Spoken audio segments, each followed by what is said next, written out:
In this video, we're going to be talking about the Roughneck 2942 by Redwing Boot Company.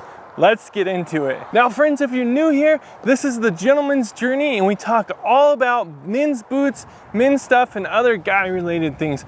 So consider subscribing today for more content just like this. Now guys, I've had these boots for over a year now and I'm so excited to do this review. I've been putting it off and trying to find time, and what greater place than the Rocky Mountains with the river behind me, picnic table, to talk about these boots. Because you know what? That's where these boots have spent most of their life, traipsing around trails and places just like this.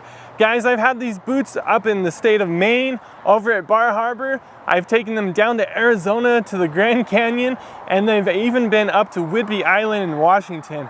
I've had the opportunity to try these boots out in all kinds of places, and one of my favorite things has been rock hopping around the Rocky Mountains with my dog. We bounce from rock to rock, and I have the confidence that these things are gonna catch me when I land on the other rock. So friends, let's get into how these boots have lasted over the past year. So guys, if you look down as if you're wearing them, top down, let's start with the laces. Now I always recommend that you carry an extra set of laces because you don't want to be up in the Rocky Mountains or even off to Chicago on some business event and run out of shoelaces once they break. That's just not a place you want to be. But luckily these laces have held up really well. Now rumor has it Redwing will hook you up with a set of laces if you go into the store, but I always like to carry an extra set in case everyone's closed down or I'm in the backwoods or something like that.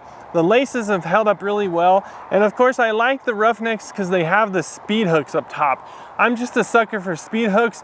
I'm super lazy at the end of the day or the start of the day. I want a quick and easy run and gun process. So that's something I've liked about the boots over the past year, is just the ease of getting them on and off. Now, looking down still, you can see the stitching. I haven't had a mock toe before, so this was my first experience. I was super nervous about the stitching coming loose on this mock toe. You know, some of the other mock toes by Redwing and so on have the leather folding and going into the boot, but on the Roughneck, it's sticking out. Now, I'm not convinced if that's the look for everybody, but I thought it was pretty sharp and I gave it a try. I've been able to pull these off with all kinds of different pants, but guys, honestly, I typically run them with Carhartts. That's my go-to pant, especially up working or up in the mountains. They're just really abrasive and they go through stickers and thorns and hold up every single time. Now, the stitching down the side, all the way down to the welt, has held up phenomenally. Whatever kind of glue they use in between matched with that stitching has gave for a great 360-degree welt. I've been so impressed with how these things have held up, and I feel like they're still just out of the box, especially the sole. Now they're equipped with this Vibram lug, and I think it looks like you could just clean it and it would look brand new. Now friends, word to the wise, if you got some rocks in there, make sure if you're walking across the kitchen floor with a hardwood or some kind of nice tile that you get those out first. But again, going back to all the trails and places these have taken me, including in the wintertime in the snow, I always have the confidence and assurance of wherever my next step is going to be, that I'm going to land and not fall on my butt. So I've been impressed with these. They have a bit of a little heel there. I've been known to climb some ladders with these, and they've been able to get me to the top and back down safely. As you can see, the arch profile is basically non-existent. So if you're running from a tennis shoe and you're thinking about getting into these, you're not gonna notice a huge difference. Like some boots, maybe a logger or a tall cowboy boot is gonna have a really big arch profile. And these run just like a tennis shoe. And so if that's what you're looking for, then you're not gonna notice a huge difference going from a tennis shoe to a boot like this. Again, this is the Heritage line, and so it's kind of a thinner leather, but it's actually held up pretty well. I'm pretty happy because I haven't got any big, huge gouges. Now, sometimes that adds to the patina and it looks cool, but being a thinner leather, I haven't actually gotten to a situation where I've torn them up that much.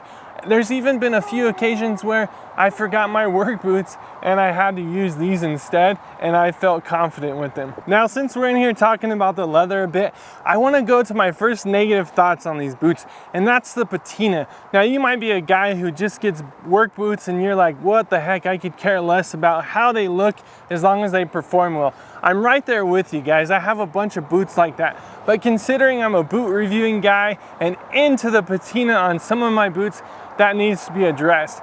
Now guys, I just felt like since out of the box, they haven't actually grown to look any better. In fact, I kind of think they just look like a warehouse boot, like some dude that just traipses around in a warehouse all day and it's just his work boots. And that's perfectly fine. I have some boots like that, but in these, I was kind of thinking from their heritage line that the leather would end up looking better and better, like all those Instagram shots of those Iron Rangers online that you see. Now these guys, they don't look bad under any estimation, but I just felt like there's some room for improvement in the leather. I'll let you guys decide, check it out a little bit, but that's probably something that isn't gonna change my mind on the boots overall.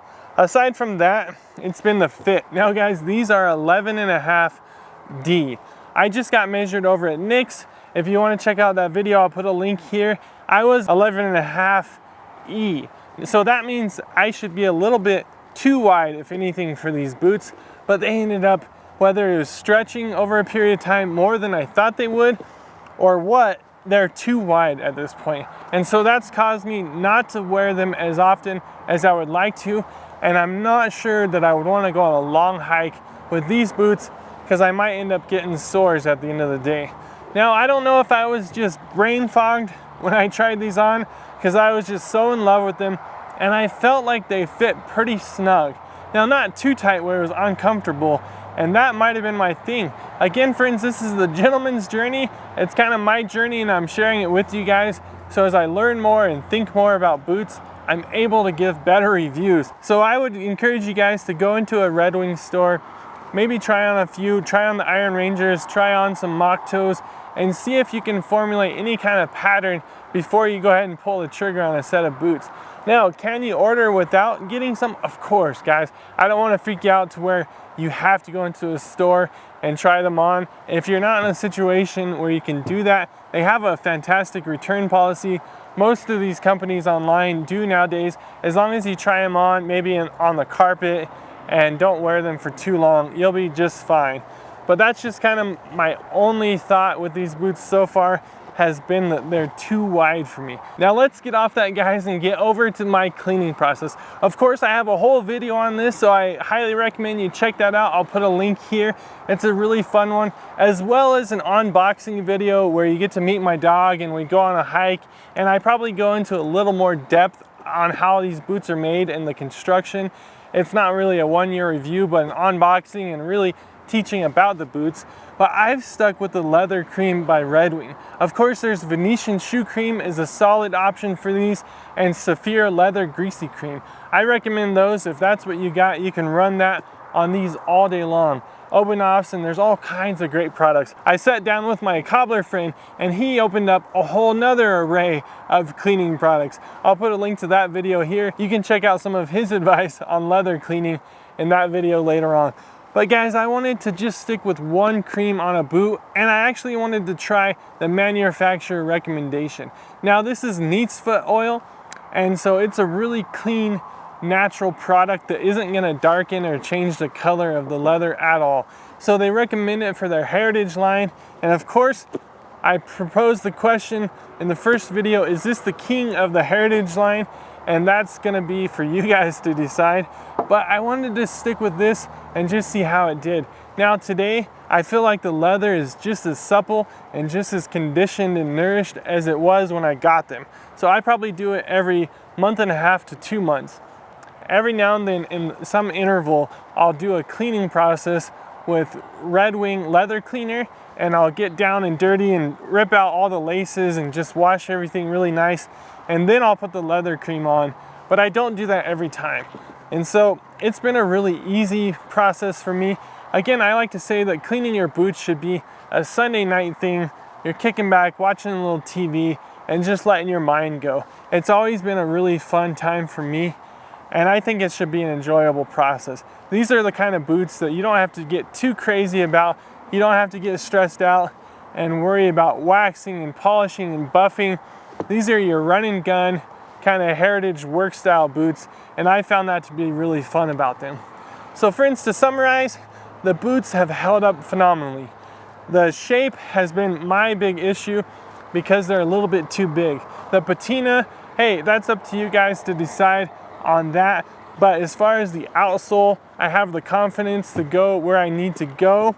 It's a thinner leather. Redwing does have some winter boots. It's becoming winter here in Colorado, depending on when you're watching this video. So you might want to consider something like that. But guys, if you're considering the boots or any of the cleaning products, you know, horsehair brush, all that, I'm gonna throw it in the description below. Make sure and check that out. That supports the channel. We appreciate that a ton. I sure hope you guys enjoy what we got going on over here at the Gentleman's Journey. We got a bunch of new boot video ideas. Guys, I'm always keen to know, what boots are you rocking right now? What boots are on your feet? What's your go-to boot? And what boot do you think I should review next? I'd love to hear about that in the comments below, so let me know, and you just might see that boot in the next video. So friends, until the next one, hey, don't forget to show those boots some love. God bless you, and we'll see you in the next one. In this video, we're gonna be talking about the Roughneck, and what boot do you think you should... Now let's get off that, guys, and get over to the leather.